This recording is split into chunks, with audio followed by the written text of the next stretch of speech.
Évangile de Jésus-Christ selon saint Jean. En ce temps-là, Jésus disait à ses disciples : Comme le Père qui m'a aimé, moi aussi je vous ai aimé. Demeurez dans mon amour. Si vous gardez mes commandements, vous demeurerez dans mon amour. Comme moi, j'ai gardé les commandements de mon Père et je demeure dans son amour. Je vous ai dit cela pour que ma joie soit en vous et que votre joie soit parfaite. Mon commandement, le voici. Aimez-vous les uns les autres comme je vous ai aimés.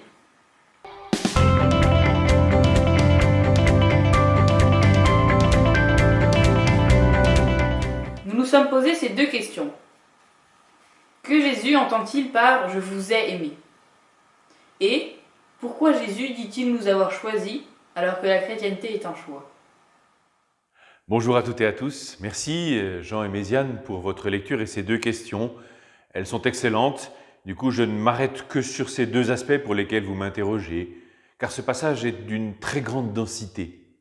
Après l'allégorie de la vigne, pour montrer que l'unité et l'amour qu'il y a entre Jésus et son Père est ce que Dieu désire le plus avec l'humanité qu'il a créée à son image et à sa ressemblance, Jésus va plus loin avec le commandement de l'amour. Je me souviens, il y a très longtemps, c'était ma première année de classe préparatoire, une des premières dissertations demandées par le professeur de littérature avait pour sujet « Aimez-vous les uns les autres, qu'en pensez-vous » Je ne me souviens absolument pas ce que j'ai pu écrire. Ce ne devait pas être génial. Mais je me souviens très bien de cette objection qui m'avait dérouté. Un amour ne peut pas se commander. Le commandement de l'amour, ça n'a aucun sens. Alors, comment comprendre la finale de notre passage ? Ce que je vous commande, c'est de vous aimer les uns les autres. Ce faisant, je viens de rajouter une troisième question. Ce qu'il nous faut bien comprendre, c'est ce que veut dire commandement dans l'histoire biblique. C'est vrai qu'on traduit le mot Torah par loi. Et dans nos esprits, cela implique contrainte, obligation, qui sonne mal avec le mot amour. Mais le vocabulaire ne se recoupe pas exactement. Pour comprendre la Torah, je voudrais ajouter deux dimensions qui ne sont pas incompatibles. Celle de l'écoute et celle de la promesse. Écoute Israël, Shema Israël, c'est la profession de foi du peuple élu. Elle prend la forme d'une promesse. Si tu écoutes, tu aimeras le Seigneur ton Dieu et ton prochain comme toi-même. Relisons alors notre passage en ajoutant au mot commandement ces deux dimensions d'écoute et de promesse. Il prend alors une toute autre saveur, plus complète, et en même temps nous montre comment Jésus est toujours resté concrètement fidèle à son Père d'une manière totalement libre et sans contrainte. Ensuite, nous pouvons regarder la perspective de cette promesse. J'en vois deux, la joie et l'amitié. Je vous ai dit cela pour que ma joie soit en vous et que votre joie soit parfaite, mais aussi, je ne vous appelle plus serviteur, mais ami, parce que le serviteur ignore, tandis que l'ami connaît. Tout ce que j'ai entendu de mon Père, je vous l'ai fait connaître.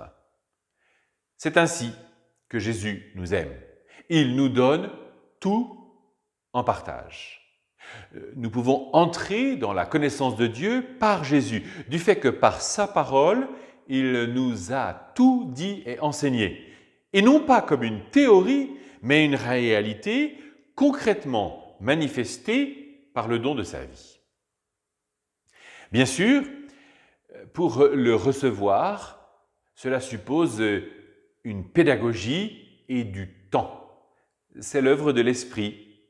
L'œuvre de l'Esprit Saint qui nous fait nous souvenir de tout ce que Jésus a pu dire, de tout ce que contient la parole de Dieu. Et c'est immense. Enfin, et tu l'as bien noté, Jésus termine en disant c'est moi qui vous ai choisi et établi.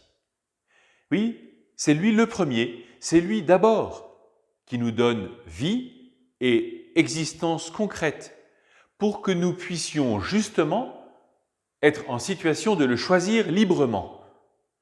Nul ne peut vraiment aimer et choisir d'aimer s'il n'est d'abord aimé et choisi lui-même.